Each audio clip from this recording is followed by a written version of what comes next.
Welcome to the deep dive. Okay, get this. Picture football matches happening constantly, but with no actual players. Sounds futuristic, right? Well, it's happening now. Virtual football leagues, real money, fake matches. Today we're diving into this whole world using insights from excerpts from virtual football, betting on simulated sports to figure out what's going on. Yeah, it's pretty wild. And the first thing to grasp really is how it works underneath. You could literally log on to a betting site maybe 3 in the morning and boom, there's a match like England FC versus Spain United starting in like 5 minutes. Every 5 minutes, seriously. Yep. And they're all driven by random number generators, RNGs. Think slot machines, basically. Complex math, making sure the outcomes are random. Okay, so not like watching Man City and trying to predict based on form or injuries? Not at all. You might see digital players scoring goals, but it's all down to probability calculations happening behind the scenes. Previous results in the virtual game mean nothing for the next one. It's pure chance betting. Right. So for anyone listening who spends hours on stats, that approach just doesn't apply here. So, okay, it's always available. Yeah. But what else is driving this boom? Why are people flocking to it? Well, that constant availability is huge. It changes gambling from being, event-based, waiting for the weekend match to something you can dip into anytime. Continuous consumption. Exactly.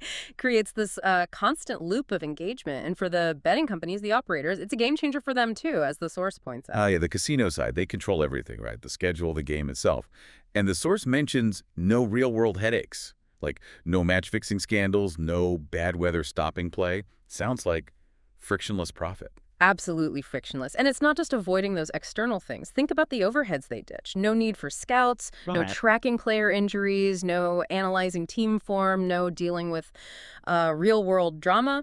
For the casinos, it basically turns this really unpredictable, resource-heavy business into something scalable and automated. Much cleaner margins for them. Okay, so it's efficient for the operators. Yeah. But what about the players? The source talks about this powerful psychological pull. These matches are fast, like 90 seconds of highlights and, win or lose. That speed, it's like sports betting meets TikTok or something.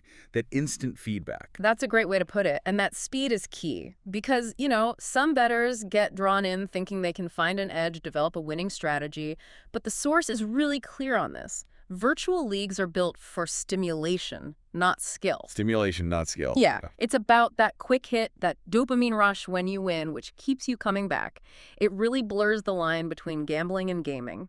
The game visuals are just kind of layered over a probability engine. It's the instant gratification that hooks you. Does the source say if people realize it's not skill-based? Or does it feel so real they think they can beat it?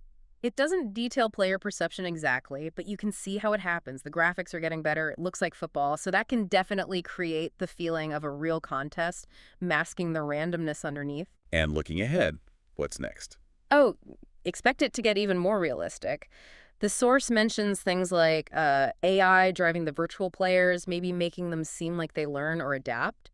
Think official team kits, realistic stadiums, maybe even crowd noise tailored to where you are, all designed to make it more immersive. So making it look and feel almost exactly like watching a real match. Precisely. Yeah. But, and this is the core insight from the source, you have to remember what it is fundamentally. It's still just a slot machine dressed up in fancy graphics. Right. A slot machine in disguise. The better the disguise, the stronger that stimulation, not skill effect becomes. Okay, so wrapping up these virtual leagues. Super engaging, incredibly convenient, and yeah, very profitable for the operators. But fundamentally different from betting on actual human sports. It's probability wearing a football jersey. Well said. And that leaves a thought for you, the listener. As these virtual worlds get harder and harder to tell apart from reality, how do you personally draw the line? How do you tell what's based on genuine skill versus what's just, well, a numbers game? And what does that blurring line mean for how we all interact with these simulated experiences going forward? Something to think about.